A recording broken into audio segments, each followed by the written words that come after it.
It's another edition of Time About the Movies, and today we're taking a look at the films of August 28th, 1998. Only got 3 movies to look at, and 2 of them are really movies, and the last one is not quite a movie per se, but we'll get to that one in a little bit. But let's start with the biggest new release of the weekend, which really is not saying a whole lot because it was not a big hit whatsoever, but it did have somewhat of a following, I guess. It's the movie 54.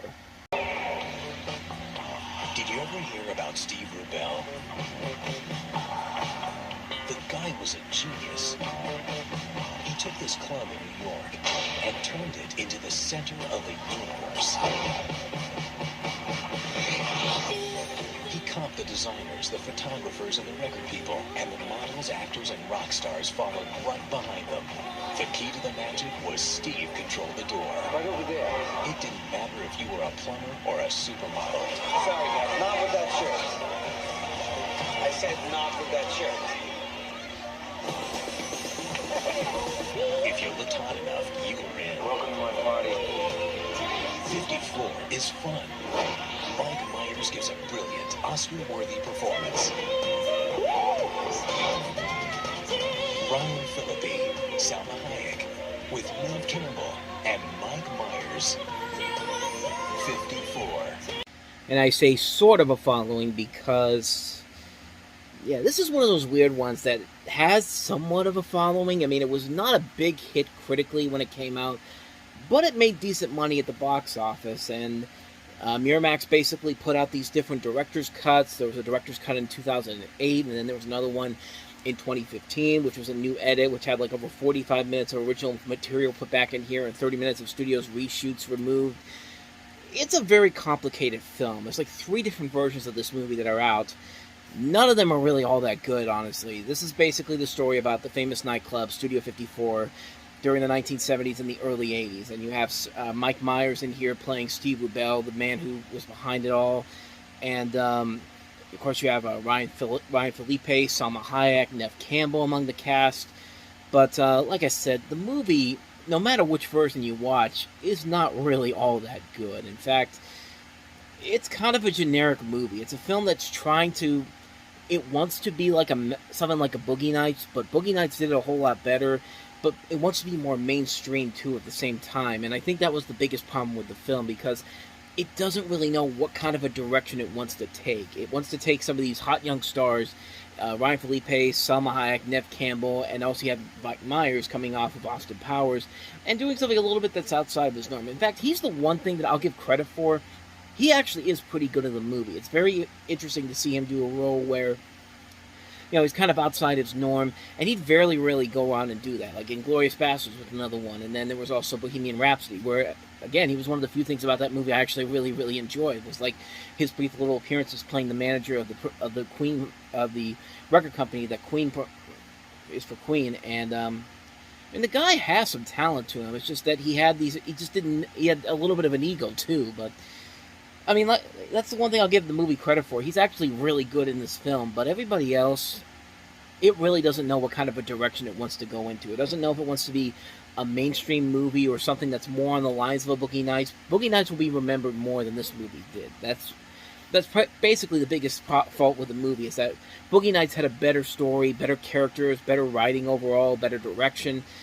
This does not, and it feels like it suffered big time because it had dealt with studio interference, and then all the different versions that came out, I never saw one good version of this movie, to be quite honest with you. And I think this movie only existed because of the rising star power of its 3 young leads. And they've made much better movies besides this film. But, yeah, that's just all I remember from that film. That's 54. So, we have another music-based movie next up here, and that is Why Do Fools Fall in Love?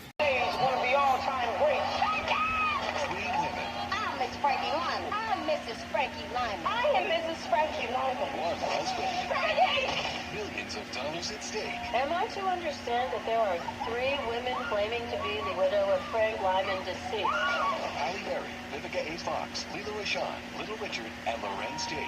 Why do fools fall in love? From the same man that gave us Selena, now we have another musical biographical film, this time centering around Frankie Lyman, the lead singer of the Rock and Roku, Frankie Lyman, and the teenagers.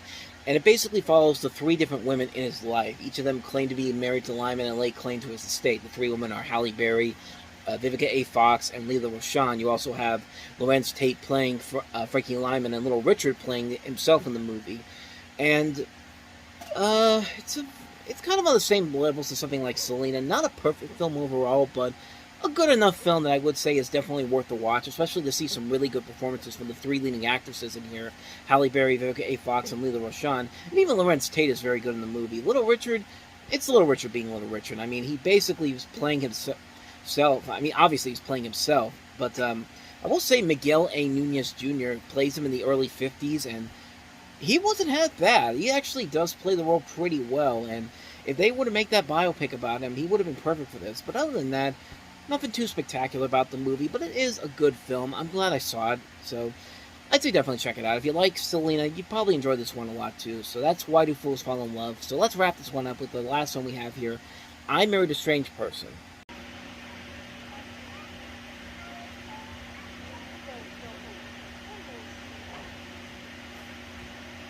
Now, as you can tell from that animation style, that is the work of Bill Plympton, and I thought at first this was just in one of those compilation films of his various shorts, because he's most known for his short films, such as Your Face, and also 12 Tiny Christmas Tales. But if you've definitely seen his work before, if you've seen some of his animation, you can definitely tell that's his work. But this is an actual feature film. You basically have a newlywed develops as a strange lump. A newlywed basically develops a strange lump on his neck that gives him the ability to transform people or objects at will.